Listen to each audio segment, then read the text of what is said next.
Hello dear students of class 5th, welcome to Zenith Guru Shiksha. आज की class में हम कर रहे हैं ज़ेनिथ गुरु नेक्स्ट स्टेप का पेपर नंबर 02 सॉल्व, है ना। तो इससे पहले ऑलरेडी हमने पेपर नंबर 1 सॉल्व कर लिया है एंड आई होप कि आपने देखा होगा, ठीक है। अगर उसकी सॉल्यूशन वीडियो आपने नहीं देखी है तो आपको इसी सेम प्लेलिस्ट में वो वीडियो मिल जाएगी, आप उसे जाकर देख सकते हैं, ठीक है। इस क्लास में हमने देखो ये पेपर आप ऑलरेडी सॉल्व कर चुके हैं, है ना। सारे के सारे क्वेश्चंस आपको समझ में आ गए हैं, नहीं आए हैं तो आप समझ जाएंगे, ठीक है। ऑलरेडी आपने सारे के सारे क्वेश्चंस पढ़े हुए हैं, है ना। तो इस पेपर में आपको ये 3 स्कैनर्स दिए गए थे, है ना। कौन कौन से हैं? ये है हमारा YouTube का स्कैनर। अगर आपने हमें YouTube पे नहीं देखा है, जो कि आप इसी सेम चैनल पे देख रहे हैं, ठीक है, लेकिन अगर आप कहीं और भी देख रहे हैं, है ना, तो ये जो स्कैनर है ये YouTube चैनल का स्कैनर है। आप इसको स्कैन करके हमारे YouTube चैनल को सब्सक्राइब कर सकते हैं, ठीक है। बाकी ये है हमारे गूगल का स्कैनर, जिस पे आप स्कैन करके इस पे हमें अच्छे अच्छे रिव्यूज़ दे सकते हैं, है ना। कोचिंग के बारे में बता सकते हैं, मेरे बारे में बता सकते हैं, सर के बारे में, कुछ भी आपकी मर्ज़ी है, आप अच्छा कुछ लिख सकते हैं, ठीक है। ये जो स्कैनर है ये हमारे YouTube ग्रुप का स्कैनर है, जो बिल्कुल फ्री है, आप सबके लिए ही है, ठीक है, बिल्कुल फ्री है। आप इसमें ऐड होकर आपको जो भी क्वेश्चंस पूछने हैं, जो भी आपको इन्फॉर्मेशन चाहिए हो, टाइम टेबल वगैरह, वीडियो के लिंक, चैप्टर्स के एक्सरसाइज के जो भी चीज़ें हों आपको, वो सारे इस ग्रुप में आपको मिलेंगे, वो भी बिल्कुल फ्री में, ठीक है। तो इसमें कोई चार्जेस नहीं है कि ऐसा आप समझो कि ग्रुप में ऐड होना है तो फीस देनी पड़ेगी, ऐसा कुछ नहीं है, ठीक है। ये बिल्कुल फ्री है, तो आप इसको स्कैन करके हमारे व्हाट्सएप ग्रुप में ऐड हो सकते हैं, ठीक है। बाकी यहाँ पे जो पेपर था उसमें टोटल क्वेश्चंस कितने थे, टोटल नंबर ऑफ क्वेश्चंस कितने थे? 20 क्वेश्चंस हैं। ये मैथ्स का पेपर है और ये चैप्टर 2 एंड चैप्टर 3 पे बेस्ड है, ठीक है। ऑलरेडी चैप्टर 1 पे बेस्ड हमने पेपर नंबर 01 सॉल्व किया था, जो कि वो पहला पेपर था, इसीलिए सिर्फ उसमें चैप्टर 1 दिया था। बट ये हमारा पेपर 2 है, जिसमें आपको 2 चैप्टर्स पे बेस्ड 20 क्वेश्चंस मिले हैं, है ना। तो चैप्टर कौन कौन से हैं? Shapes and angles and how many squares, ठीक है। अगर आपके देखो यहाँ पे आपका जो नंबर है, सारे क्वेश्चंस करने के बाद जो भी मैं यहाँ पे सॉल्यूशन कराऊंगी आप उसको चेक करेंगे। अगर आपके सारे सही हैं, it means you are genius, ठीक है। लेकिन अगर आप 19 आ गए, आपके मार्क्स 18 आ गए, तो आप एक्सीलेंट हैं, है ना। या फिर अगर 16, 17, 15 आ जाते हैं तो आप परफेक्ट हैं, और 12 आएगा तो आप एवरेज हैं, और 12 से भी कम आ गया तो थोड़ी सी बुरी बात है ना। आपको थोड़ा और मेहनत करना पड़ेगा और आपको ये टेस्ट दोबारा से देना पड़ेगा, ठीक है। ये है इसका पेपर कोड एंड टाइम भी इसका कितना था? 30 मिनट था, ठीक है। 20 क्वेश्चन है बट 30 मिनट दिए हैं। क्वेश्चन भी इतने लंबे लंबे नहीं हैं जो आपको सॉल्व करने में इतना टाइम लगे, ठीक है। सारे MCQs क्वेश्चन है, बहुत इजीली हो जाएंगे, ठीक है। तो इस पेपर को हम करना स्टार्ट करते हैं। अगर इस पेपर में किसी को भी कुछ भी डाउट था तो आप मेरे से पूछेंगे, ठीक है। चलिए यहाँ पे हम देखते हैं हमारा पहला क्वेश्चन क्या था, ठीक है। चलिए, so first question is what type of angle is formed between the hands of a clock at exactly 3 o'clock, ठीक है। जब एग्जैक्टली 3 o'clock होता है ना, जब एग्जैक्टली 3 o'clock होता है, जैसे ये है टाइम, ठीक है। इसमें यहाँ पे 12 होता है, यहाँ पे 3, यहाँ पे 6, यहाँ पे 9, ठीक है। यहाँ पे ये हो गया 0 0 और 3। तो ये क्या हो रहा है? 3 o'clock हो रहा है ना। ये एग्जैक्टली यहाँ पे क्लॉक जो है वो 3 o'clock हो रही है, तो इसके बीच का एंगल कौन सा बनेगा? इनके बीच का एंगल कौन सा बनेगा बेटा? राइट एंगल बनेगा, 90 डिग्री का एंगल। आपको बताया है जहाँ भी एकदम स्ट्रेट L बनता है, इसका मतलब वो एंगल राइट एंगल होता है 90 डिग्री का, ठीक है। दूसरा क्वेश्चन है a rectangle is made up of 12 equal squares of side 1 centimetre, ठीक है।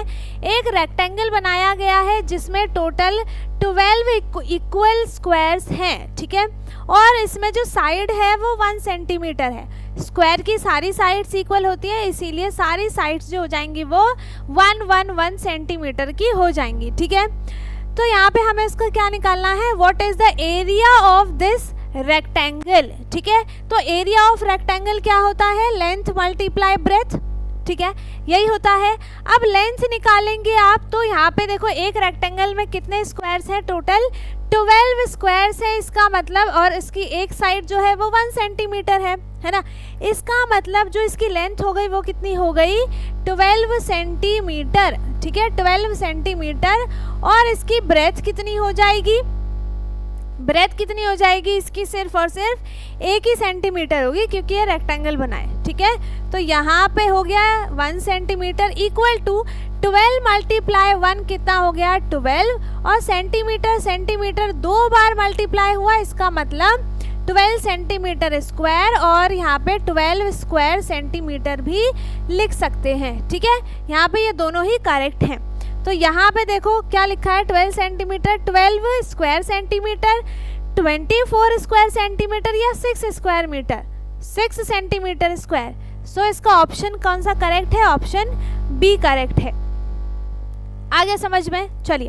Third question is an angle that measures less than a right angle, ठीक है, जो भी एंगल राइट एंगल से लेस देन मेजरमेंट होता है इज कॉल्ड, एंड उस एंगल को हम क्या बोलते हैं, so that angle is called acute angle, right, है ना। एक्यूट एंगल होता है, और ऑब्ट्यूज एंगल 90 डिग्री के एंगल से ज्यादा का एंगल होता है, ठीक है। Move to the next question, question number 4. A square has a side length of 4 centimetre, ठीक है, एक स्क्वायर है जिसकी साइड कितनी है 4 सेंटीमीटर है। So what is its perimeter, so आपको क्या पता होना चाहिए कि यहाँ पर पेरीमीटर ऑफ स्क्वायर क्या होता है। देखो किसी को ये नहीं पता है तो आप एक जगह लिख भी सकते हो, ठीक है। पेरीमीटर ऑफ स्क्वायर क्या हो जाएगा यहाँ पर 4 मल्टीप्लाई साइड, ठीक है। पेरीमीटर ऑफ स्क्वायर क्या हो जाएगा 4 मल्टीप्लाई साइड, ठीक है। पेरीमीटर क्या होता है, जब हम बाउंड्रीज की लेंथ को ऐड कर देते हैं, है ना, तो 4 साइड्स होती हैं तो 4 टाइम्स ऐड करेंगे, इसीलिए डायरेक्ट लिख दिया यहाँ पर 4 मल्टीप्लाई साइड, ठीक है। अब यहाँ पे देखो 4 मल्टीप्लाई साइड कितनी है 4 सेंटीमीटर की है, तो आंसर कितना हो गया 4 4 जा 16, और एक ही बार सेंटीमीटर है तो सेंटीमीटर, इसमें स्क्वायर नहीं आएगा, ठीक है। सो इसमें ऑप्शन कौन सा करेक्ट है, ऑप्शन इसका डी करेक्ट है, ठीक है, ऑप्शन इसका डी करेक्ट है ना। इसके बाद है 5th question, how many right angles can you find inside a standard rectangle, ठीक है, एक स्टैंडर्ड रेक्टेंगल है इस तरीके का, है ना, ऐसा, ठीक है। तो इसमें आप स्टैंडर्ड रेक्टेंगल का मतलब क्या हो गया कि रेक्टेंगल इतना ही साइज का होता है, ठीक है, स्टैंडर्ड, है ना। वैसे तो कितना भी बड़ा हम बना सकते हैं, लेकिन स्टैंडर्ड जो होता है वो इतना ही होता है, फिक्स होता है, ठीक है। तो how many right angle can you find inside a standard rectangle, rectangle ऐसा ही बनेगा। अब इसमें कितने राइट एंगल्स हैं, कितने 90 डिग्री के एंगल्स इसमें बनेंगे, ठीक है। तो यहाँ पर 1 2 3 4 कितने राइट एंगल्स हैं इसमें 4 राइट एंगल्स हैं, तो इसका ऑप्शन सी सही हो जाएगा, ठीक है। 6th क्वेश्चन है, if a rectangle has a length of 5 centimetre, है ना, अगर एक रेक्टेंगल है उसकी लेंथ कितनी है 5 सेंटीमीटर उसकी लेंथ है, एंड इसकी विड्थ कितनी है 3 सेंटीमीटर है, ठीक है। विड्थ हम ब्रेथ को भी बोलते हैं, अगर कहीं पे ब्रेथ लिखा हुआ आ गया तो ये मत सोचना कि अब ये क्या नई चीज़ आ गई है, ठीक है। विड्थ और ब्रेथ दोनों सेम चीज़ होती है ना। तो लेंथ कितनी है 5 सेंटीमीटर एंड विड्थ है इसकी 3 सेंटीमीटर, ठीक है। How many 1 centimetre square are needed to cover it completely, ठीक है। तो हमें कैसे पता चलेगा, पहले हमें इसका एरिया निकालना पड़ेगा, कितना एरिया है ना, area equals to 15 centimetre square, ठीक है। अब देखो अगर आप इक्वल मान लो कि ये तो रेक्टेंगल है इस बॉक्स को, लेकिन अगर ये स्क्वायर हो, ठीक है, ऐसे ऐसे, है ना, मान लो ये स्क्वायर है, ठीक है, तो यहाँ पे हमें ऐसे ऐसे कितने स्क्वायर्स चाहिए ताकि वो 15 सेंटीमीटर स्क्वायर की एरिया को कवर कर दे, ठीक है। तो कितना आएगा यहाँ पर, हमें 15 सेंटीमीटर स्क्वायर चाहिए, है ना। तो देखो इसकी जो ये वाली साइड होगी वो तो आपको पता है कि 1 सेंटीमीटर ही चाहिए हमें, है ना, क्योंकि हमें रेक्टेंगल ही बनाना है, ठीक है। तो इसकी जो विड्थ हो गई वो कितनी हो गई 1 सेंटीमीटर, और इसकी लेंथ कितनी हो जाएगी, इतना ही इक्वल ले लेंगे हम 15 सेंटीमीटर। अब देखो जब आप इन दोनों को मल्टीप्लाई करोगे तो कितना आएगा 15 सेंटीमीटर स्क्वायर, इसके इक्वल आ जाएगा, है ना। इसका मतलब हमने करेक्ट निकाला है। तो हमें उसमें स्क्वायर्स कितने चाहिए, 15 स्क्वायर्स चाहिए, ठीक है। 15 स्क्वायर्स हमें उसमें चाहिए। आ गया समझ में। चलिए नेक्स्ट क्वेश्चन देखते हैं, question number 7th। And question number 7th है, look at the letter L, what kind of angle is formed and its corner. ठीक है, हमें क्या देखना है, एल लेटर को देखो, ठीक है, इसमें कौन सा एंगल बन रहा है ना। What kind of angle is formed at its corner. Corner कौन सा होगा, यही होगा जहाँ पे जिस पॉइंट पे दो लाइन जाके मीट करेंगी उस पॉइंट को हम कॉर्नर बोलते हैं, और ये दोनों लाइन इस पॉइंट पे ही मीट कर रही है तो दिस इज कॉल्ड कॉर्नर। ठीक है, तो यहाँ पे कौन सा एंगल बन रहा है, बिल्कुल सीधा एल, पूरा प्रॉपर एल बन रहा है, मीन्स यहाँ पर राइट एंगल है, और right angle option C correct है। ठीक है, now 8th question is, two different shapes are drawn on the same square paper. ठीक है, सेम स्क्वायर पेपर है जिसमें कि दो शेप्स अलग अलग बनाए गए हैं। If both cover exactly 8 full squares, ठीक है, दोनों ने ही एग्जैक्टली बिल्कुल 8 स्क्वायर्स फिल कर लिए, है ना। They must have the same, उसमें क्या होगा, सेम पेरीमीटर होगा, लेंथ होगा, एरिया होगा या विड्थ होगा, बताओ। देखो यहाँ पे 8 फुल स्क्वायर्स ले लिए, है ना, 8 फुल स्क्वायर लिया है तो उसका क्या करेक्ट होगा, है ना। दो डिफरेंट शेप्स ले लिए जो कि दोनों स्क्वायर पेपर पे हैं, तो उसका एरिया सेम होगा। ठीक है, किसका सेम होगा, एरिया। देखो जो स्क्वायर पेपर लिया है उसका एरिया जितना है, मान लो कि 10 सेंटीमीटर स्क्वायर है। ठीक है, अब इसमें आप चाहे 2 शेप बना लो, 3 शेप बना लो, 4 शेप बना लो, एरिया तो सेम ही रहेगा, है ना, एरिया सेम ही रहेगा ना। तो यहाँ पे सेम क्या रहेगा, एरिया। ठीक है, पेरीमीटर चेंज हो सकता है ना, विड्थ भी चेंज हो सकती है, हमने किसी साइड को बड़ा कर दिया, किसी साइड को छोटा कर दिया, तो लेंथ भी चेंज हो सकती है, विड्थ भी, बट एरिया सेम रहेगा। ठीक है, चलिए 9th क्वेश्चन है, which shape is structurally very strong and does not change its shape easily when pressed. ठीक है, कौन सा शेप इनमें से, अगर जैसे कोई भी शेप है, कौन कौन सा है, ट्रायंगल, स्क्वायर, रेक्टेंगल और हेक्सागन। ठीक है, इसमें से हमने किसी भी शेप को प्रेस किया, है ना, तो यहाँ पे उसका जो शेप है वो चेंज इतनी आसानी से नहीं होगा।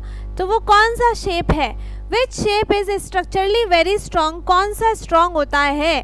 देखो एक ट्रायंगल है, ठीक है, इसमें कॉर्नर यहाँ पे है, इधर से प्रेस किया तो ये तुरंत दब जाएगा। ठीक है, मतलब अगर ब्रिक का होगा, है ना, आयरन का होगा तब तो नहीं होगा, है ना, मतलब एक वैसा बता रहे हो, है ना। तो ये क्या हो जाएगा, ये इजीली थोड़ा सा प्रेस हो जाएगा। स्क्वायर में एकदम इक्वल साइड्स हैं, है ना, इसमें चारों बेस होते हैं, बेस यहाँ पर, है ना, यहाँ से भी बेस इक्वल है, यहाँ से भी बेस इक्वल है, तो ये इजीली प्रेस नहीं होगा।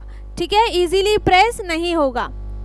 ठीक, स्क्वायर भी और रेक्टेंगल भी, रेक्टेंगल हम ले सकते हैं, स्क्वायर भी ले सकते हैं। ठीक है, रेक्टेंगल होगा वैसे तो, क्योंकि ये पहले से ही थोड़ा सा ऐसा, इसका शेप जो होता है वो थोड़ा प्रेस जैसा ही होता है।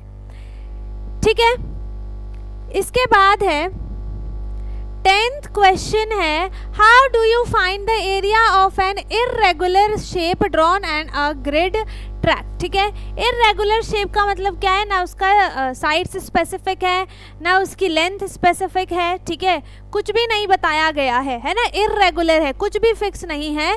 तो what do you find the area of an irregular shape drawn on a grid track पे अगर बना हुआ है तो हम उसमें से क्या निकालेंगे, by measuring with a ruler, ruler से मेजर करेंगे, या फिर bye counting the grid squares inside, जो ग्रिड में स्क्वायर्स बने होंगे उसको आप काउंट करेंगे, या फिर मल्टीप्लाई करेंगे कॉर्नर्स को।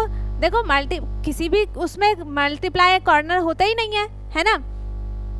Bye weighting the paper, weight को मेजर करोगे। अब वेट का लेंथ से क्या लेना देना, है ना, तो ये भी नहीं होगा, ये भी नहीं होगा, है ना। रूलर से मेज़र करने पे उसका एक स्पेसिफिक आपको एरिया नहीं मिलेगा, है ना, क्योंकि यहाँ पे देखो सारी साइड्स अलग अलग है, इर्रेगुलर शेप है ना, कुछ भी फिक्स नहीं है, तो इससे भी नहीं होगा। तो उसमें हम क्या कर सकते हैं, स्क्वायर्स को काउंट कर सकते हैं क्योंकि वो ग्रिड पे ही बना हुआ है। ठीक है, चलिए 11th क्वेश्चन है, if you open a pair of scissor slightly, ठीक है, स्लाइटली खोला हमने, थोड़ा सा खोला, है ना, तो उसका शेप कैसा बनेगा, ऐसा। ठीक है, मान लो कि ये सीजर है, लग तो नहीं रहा लेकिन मान लो कि ये सीजर है। ठीक है, तो यहाँ पे हमने इसको थोड़ा सा खोला, तो the angle formed between the blades is usually, and वो देखो थोड़ा सा खोलने पे जो होगा वो लेस देन 90 डिग्री का ही एंगल बनेगा, लेस देन राइट एंगल। ठीक है, तो वो क्या होगा, वो एक्यूट एंगल बनेगा। ठीक है, अगर उसको पूरा खोल देंगे ना, बहुत पूरा, जितना इसमें स्पेस होगा, अगर हमने इसको पूरा ओपन किया तब वहाँ पे ऑब्ट्यूज एंगल बनेगा। ठीक है, किसी किसी में राइट एंगल भी बन जाता है।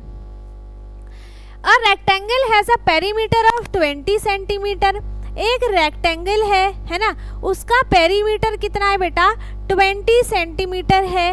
If the length is 6 centimetre, अगर इसकी लेंथ जो है वो 6 सेंटीमीटर है तो इसकी विड्थ कितनी होगी। इसके लिए आपको इसका पेरीमीटर का फॉर्मूला पता होना चाहिए। तो यहाँ पे होता है इसका formula 2 plus length plus breadth. इसका क्या होगा, देखो 2 multiply length plus 2 multiply breath, इसका मतलब ये होता है, इसको अगर हम अलग अलग लिखे तो, ठीक है ना। तो लेंथ कितनी है यहाँ पर 6 है, तो 2 मल्टीप्लाई 6 कितना हो जाएगा, सीधा सीधा लिख दूं मैं 12 सेंटीमीटर, प्लस हमें विड्थ तो दी नहीं है तो हमने यहाँ पर 2 भी लिख दिया। ठीक है, इक्वल टू किसके इक्वल होगा, 20 सेंटीमीटर के। क्यों, क्योंकि यहाँ पे पेरीमीटर तो हमें दिया हुआ है। ठीक है, इक्वल किया।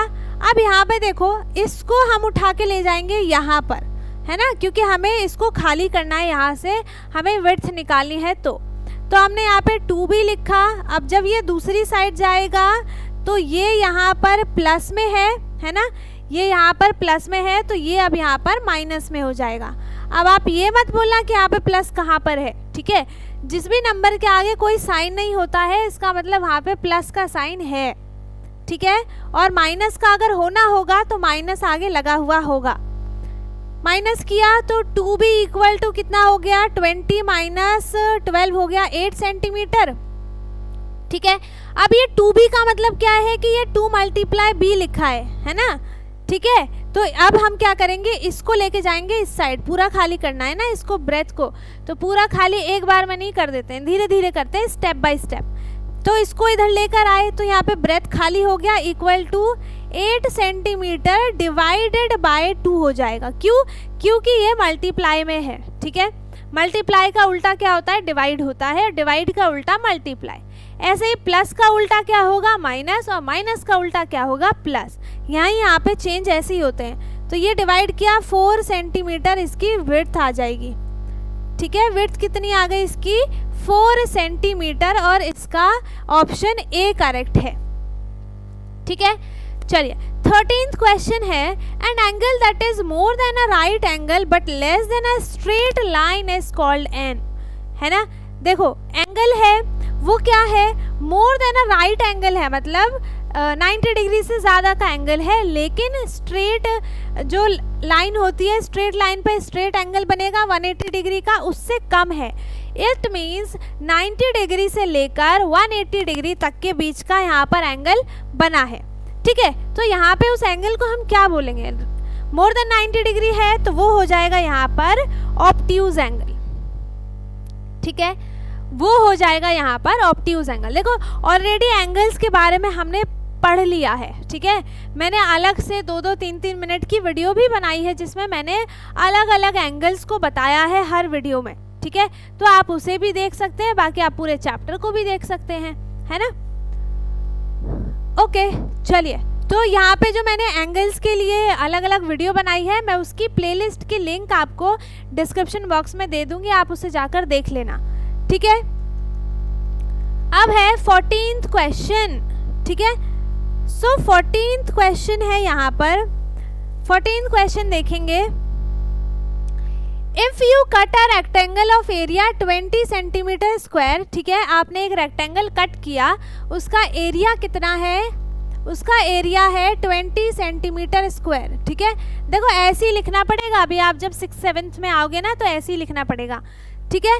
डायगनली इनटू 2 इक्वल ट्रायंगल्स, ठीक है, तो यहाँ पे एक रेक्टेंगल है ना, इसको 2 इक्वली हमने यहाँ से डायगनली डिवाइड किया, तो इसमें 2 ट्रायंगल्स बन गए, 2 ट्रायंगल्स बन गए, ठीक है। What is the area of each triangle, और हर ट्रायंगल का एरिया कितना होगा, दोनों का सेम ही होगा, तो एक का बता देते हैं। तो यहाँ पे देखो इसका एरिया कितना है, यहाँ पे इसका एरिया कितना हो जाएगा, एरिया है 20 सेंटीमीटर स्क्वायर। इसका मतलब अगर हम यहाँ पर 5 सेंटीमीटर लेते हैं तो यहाँ पे हो जाएगा ये 1 सेंटीमीटर और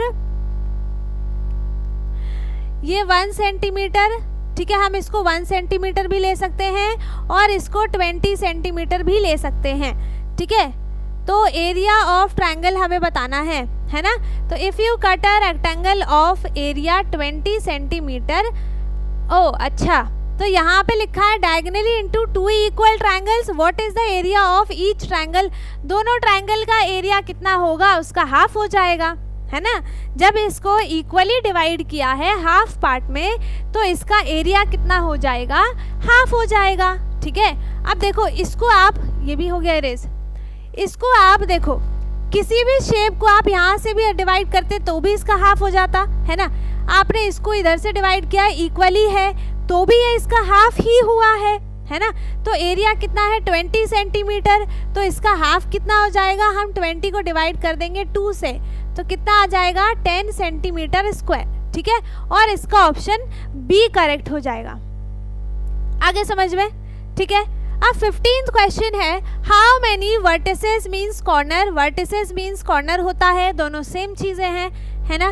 does a regular hexagon have, ठीक है, एक रेगुलर हेक्सागन है, ठीक है। हेक्सागन कैसे बनाते हैं हम, हेक्सागन कैसे बनाते हैं, हेक्सागन का मीन्स क्या हो गया, जिसमें 6 साइड्स होंगी, ठीक है। तो यहाँ पे मैंने 1 2 3 4 5 6 ये बना दिया मैंने हेक्सागन, ठीक है।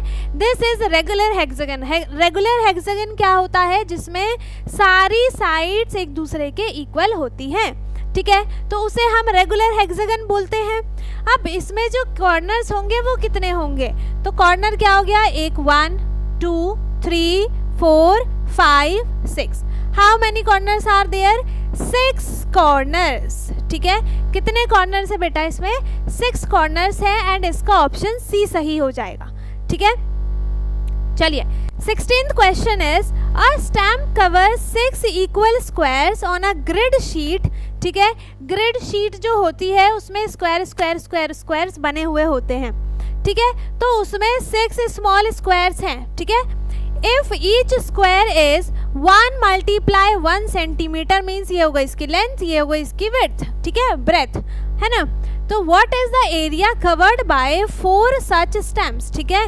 तो अब देखो यहाँ पे लिखा है कि एक स्टैम्प में 6 स्मॉल स्क्वायर्स हैं, ठीक है। तो पहले हम क्या करेंगे, एक का स्क्वायर का मतलब एक स्टैम्प का हम क्या करेंगे, एरिया निकालेंगे, है ना। तो यहाँ पे दोनों ही 1 सेंटीमीटर है, तो एरिया कितना हो गया 1 सेंटीमीटर स्क्वायर, ठीक है। एक स्क्वायर का हो गया एरिया 1 सेंटीमीटर स्क्वायर, ठीक है। तो यहाँ पे 1 सेंटीमीटर स्क्वायर को आप मल्टीप्लाई करोगे किससे, 6 से, तो यहाँ पे आंसर कितना आ गया 6 सेंटीमीटर स्क्वायर। ये आ गया यहाँ पर कितने का एरिया, 1 स्टैम्प कवर का एरिया, ठीक है। ये आ गया यहाँ पर 1 स्टैम्प का एरिया, है ना। इसके बाद आपको इसमें ऐसे ऐसे सच 4 स्टैम्प्स के कवर के आपको एरिया निकालने हैं। So you have to multiply 6 centimetre with 4, है ना। तो 6 सेंटीमीटर मल्टीप्लाई 4 कर दिया, क्यों किया, क्योंकि ये तो एक स्टैम्प कवर का एरिया है ना। हमें 4 का निकालना है तो 4 से मल्टीप्लाई कर दिया, 6 4 हो गया 24 सेंटीमीटर स्क्वायर, ठीक है। कितना एरिया आ गया 24 centimetre square. So which option is correct, option B is the correct answer, ठीक है। इतना आ गया समझ में। चलो 17th क्वेश्चन है, थोड़ा सा इसको इरेज कर दे क्या, नहीं, चलो छोड़ो। 17th क्वेश्चन है, what tool in your geometry box is specifically used to measure and draw angles. ठीक है, कौन से टूल का यूज किया जाता है एंगल्स बनाने के लिए? तो मैंने ये क्लास में भी आपको बताया था, ये चैप्टर में भी है ना। तो यहाँ पे हम किसका यूज करते हैं? कंपास का यूज करते हैं। किस लिए? एंगल्स बनाने के लिए। ठीक है, 18th है यहाँ पर question, what is the perimeter of a shape. ठीक है, यहाँ पे पेरीमीटर क्या होता है? अभी अभी थोड़ी देर पहले मैंने एक क्वेश्चन में बताया था कि पेरीमीटर क्या होता है? टोटल लेंथ ऑफ बाउंड्री, है ना, उसी को पेरीमीटर बोलते हैं। The space inside the shape, the space inside the shape that is called area, है ना। हमें पेरीमीटर बताना है, तो the length of its outer boundary is called perimeter. ठीक है, इज कॉल्ड पेरीमीटर। सो इसका ऑप्शन बी करेक्ट हो गया। ठीक है, वेट से हमारा कोई लेना देना नहीं है ना, वेट से हमारा कोई लेना देना नहीं है और कॉर्नर से भी हमारा कोई लेना देना नहीं है ना। तो यहाँ पे ऑप्शन बी करेक्ट है। 19th question is, what kind of angle is made by your arm when you bend your elbow to make a V shape. ठीक है, अगर आपने अपने एल्बो को मूव किया वी शेप बनाने के लिए, तो कौन सा एंगल यहाँ पर बनेगा? देखो, पूरा एल शेप बनेगा। वी शेप का मतलब क्या हो गया कि इसमें जो एंगल है ये लेस देन राइट एंगल है। ठीक है, लेस देन राइट एंगल हो जाएगा। सो इसको हम क्या बोलेंगे? इसको हम बोलेंगे एक्यूट एंगल। ठीक है, लेस देन राइट एंगल को हम एक्यूट एंगल बोलते हैं। Now move to the last question, question number 20। If a small square grid has a side of 1 centimeter, ठीक है, what is the area of that single square? Single square का मतलब क्या हो गया कि सिर्फ एक स्क्वायर। ठीक है, तो एक स्क्वायर बन गया यहाँ पर छोटू सा, इसका लेंथ हो गया 1 सेंटीमीटर, है ना, विड्थ भी हो गई इसकी 1 सेंटीमीटर। और आपको एरिया बताने के लिए हम क्या करेंगे? एरिया ऑफ स्क्वायर क्या होगा? Side into side. ठीक है, साइड इनटू साइड, और साइड कितनी है? 1 centimetre multiply 1 centimetre equal to हो जाएगा, यहाँ पर ये स्क्वायर नहीं आएगा, 1 centimetre square. And option C is the correct answer. ठीक है, अब सबसे पहली चीज़ कि आपको ये बताना है कि इस पेपर को सॉल्व करते करते जो मैंने कराया है, अभी आपने वीडियो देखा, इसमें आपको क्या नया सीखने के लिए मिला, है ना। और जब आप पेपर को सॉल्व कर रहे थे तब आपको इसमें क्या चीज़ नहीं आती थी जिसकी वजह से आपका क्वेश्चन छूट गया, ये आप मुझे कमेंट बॉक्स में बताएंगे। ठीक है, तो यहाँ पे हमारे सारे के सारे क्वेश्चंस हो चुके हैं फिनिश, है ना। एंड आई होप कि आपको ये सारे क्वेश्चंस अच्छे से समझ में आए हो। इतना तो मैंने बता ही दिया कि समझ में आना चाहिए। ठीक है, बाकी अगर किसी को किसी भी क्वेश्चन में फिर भी डाउट है तो आप मेरे से कमेंट में पूछ सकते हैं। एंड वीडियो को लाइक ज़रूर करें, शेयर करें। जो चैनल पे नया है वो चैनल को सब्सक्राइब करें ताकि हमारे सारे वीडियोस आपको ऐसे ही टाइम टू टाइम मिलती रहे, चैप्टर्स की जो भी मैं डालती हूँ। ठीक है, तो वीडियो को लाइक शेयर ज़रूर करें। एंड अब हम मिलेंगे अपने नेक्स्ट क्लास में, तब तक के लिए bye bye, take care, thank you so much.